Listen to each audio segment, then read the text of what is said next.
Si nous résumons notre situation avec le réalisme critique dont nous venons de parler, il faut comprendre que l'objectif maintenant n'est plus de connaître le monde tel qu'il est purement, ce que Kant appelle le noumen, la chose en soi, la chose telle qu'elle existe indépendamment de toute perception, mais bien de connaître les phénomènes, c'est-à-dire les choses telles qu'elles apparaissent à un sujet, telles qu'elles sont construites par les représentations, par les formes, les filtres de notre perception et de notre pensée. Pourquoi est-ce que l'on ne peut pas connaître le noumen, c'est-à-dire la chose telle qu'elle est purement? Eh bien tout simplement parce que le monde, quand nous allons le considérer et quand nous allons essayer de le connaître, nous allons toujours essayer de le connaître depuis un point de vue, depuis une subjectivité qui est la nôtre et qui est simplement une conscience. Et donc il faut accepter que nous ne pourrons jamais dépasser les cadres de la conscience, nous pourrons éventuellement dépasser les cadres de notre individualité, de notre appréhension personnelle, propre du monde, mais pas les cadres même de notre conscience, puisque évidemment nous pensons le monde depuis une conscience. Et donc la science vise justement à réfléchir à ce réel, à cette réalité phénoménale, donc au phénomène dont parle Kant. On va d'abord s'intéresser, dans le cadre de ce cours qui va être un peu un résumé de ce que nous pourrions dire de façon exhaustive sur la question de la vérité en philosophie, nous allons nous intéresser d'abord à l'épistémologie des sciences expérimentales. Alors l'épistémologie, ça désigne en philosophie le champ de la philosophie des sciences, c'est-à-dire la philosophie qui s'intéresse à la question de savoir qu'est-ce qui fait qu'un discours peut être dit scientifique, qu'est-ce qui fait qu'une théorie peut être dite scientifique, qu'est-ce qui fait que l'on est dans le cadre de la méthode scientifique. Alors, la science expérimentale, elle est caractérisée, comme son nom l'indique, par un rapport avec l'expérience ou l'expérimentation. L'expérience en philosophie doit être un peu distinguée néanmoins de l'expérimentation. L'expérience, ça désigne un vécu sensible naïf.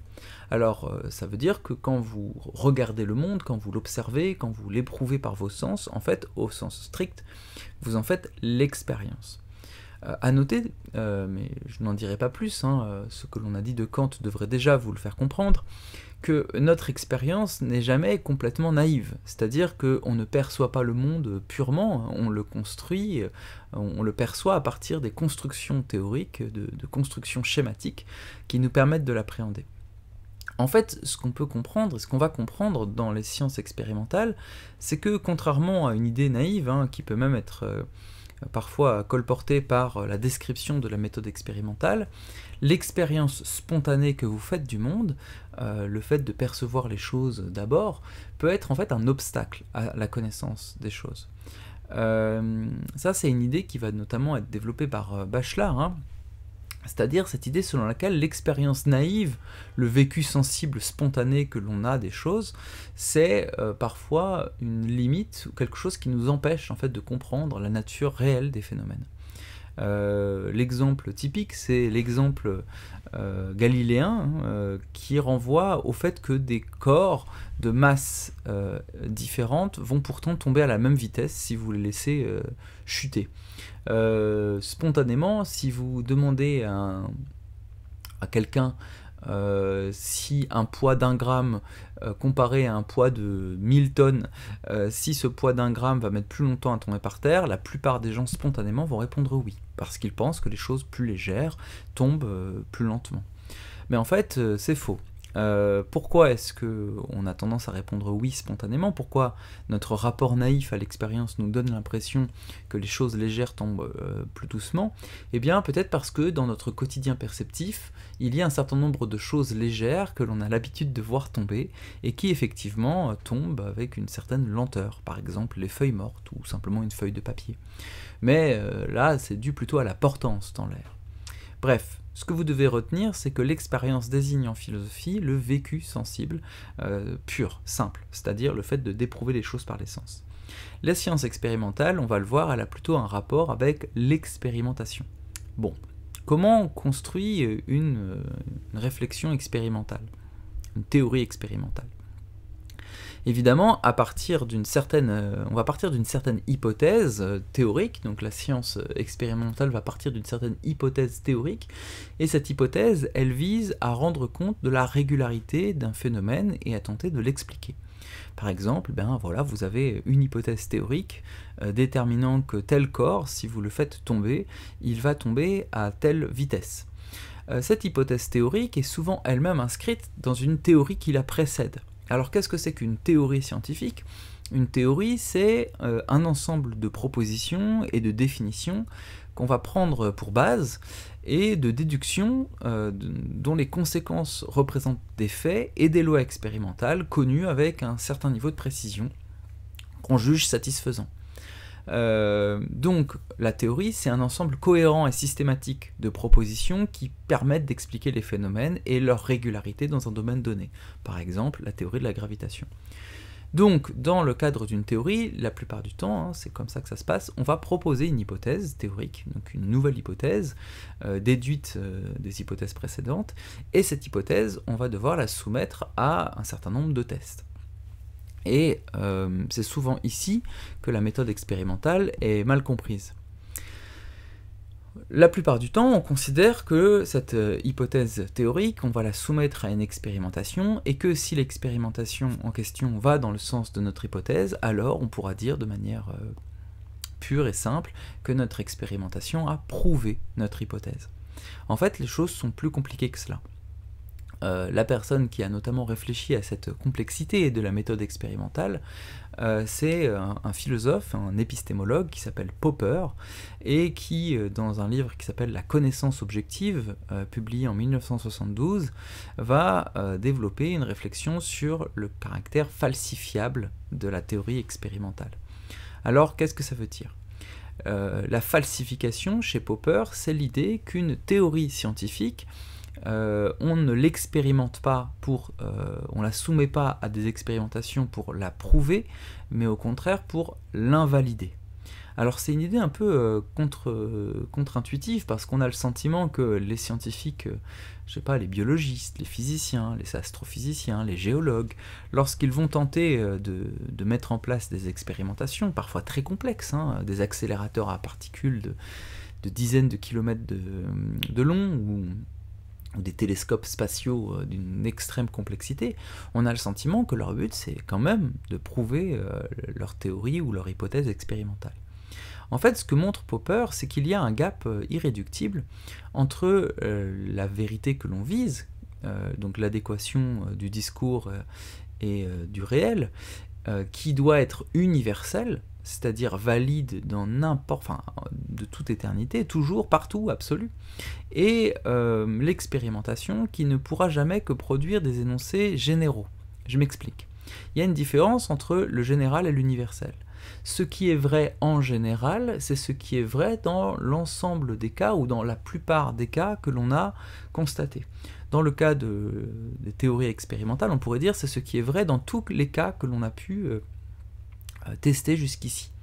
Or, il est toujours possible que cette totalité actuelle des cas que l'on a en notre possession soit contredite par une expérimentation qui va aller dans un sens contraire à celle qui jusqu'ici nous montrait un fait comme étant effectivement lié à notre hypothèse. Il peut se passer d'un coup qu'au bout de la millième expérimentation, pour une raison que l'on ignore pour l'instant, l'expérimentation aille dans le sens contraire de la théorie. Ça, c'est l'un des problèmes. Mais il y en a d'autres. L'autre problème, c'est qu'il est possible que même si toutes les expérimentations que l'on fait semblent aller dans le sens de notre hypothèse théorique, il est possible que ce soit pour des raisons qui nous échappent, et qui par hasard vont pourtant dans le sens de notre hypothèse. Je m'explique. Imaginons que j'ai une hypothèse qui dit que tel corps doit chuter à telle vitesse, et que j'ai une sorte de petit radar, par exemple, qui détecte la vitesse à laquelle le corps auquel je soumets à l'expérimentation, qui détecte la vitesse à laquelle il tombe. Et je remarque qu'effectivement, la vitesse sur laquelle je tombe est conforme à ce que j'avais émis comme hypothèse. Je pourrais alors me dire, très bien, dans ce cas-là, mon hypothèse est juste. Mais en fait, il est possible que le corps aille à la vitesse que j'attendais, mais pour une raison autre que celle que j'imagine. Et donc, mon hypothèse n'est pas juste, puisque effectivement, le corps tombe à cette vitesse, mais pour une raison autre que celle que j'ai émise. Et donc, tout ça amène Popper à produire donc, le concept de falsification qui dit ceci. Une théorie expérimentale, on va l'expérimenter, on va la soumettre à des expérimentations, pas pour la prouver, mais pour en montrer la fausseté. Et donc une bonne théorie expérimentale, ça serait une théorie qui jusqu'ici, qui pour l'instant aura résisté à ce crash test. Donc vous pouvez vraiment avoir la vision d'un crash test, on va essayer de crasher notre théorie, et puis tant que notre théorie ne se crache pas, on considérera que pour l'instant elle est bonne. On ne pourra pas dire qu'elle est vraie, on peut dire qu'elle approche du vrai, qu'elle est une approximation du vrai, qui pour l'instant est la meilleure possible. Donc c'est très important, ça veut dire qu'une théorie scientifique n'est scientifique pour Popper que dans la mesure où elle peut être soumise à un test. C'est pour ça qu'une théorie du style « Dieu existe » ne peut pas être scientifique, parce que vous ne pouvez imaginer aucun protocole expérimental qui démontrerait, qui montrerait que Dieu n'existe pas. Et donc ça montre tout simplement que vous ne pouvez pas non plus montrer que Dieu existe.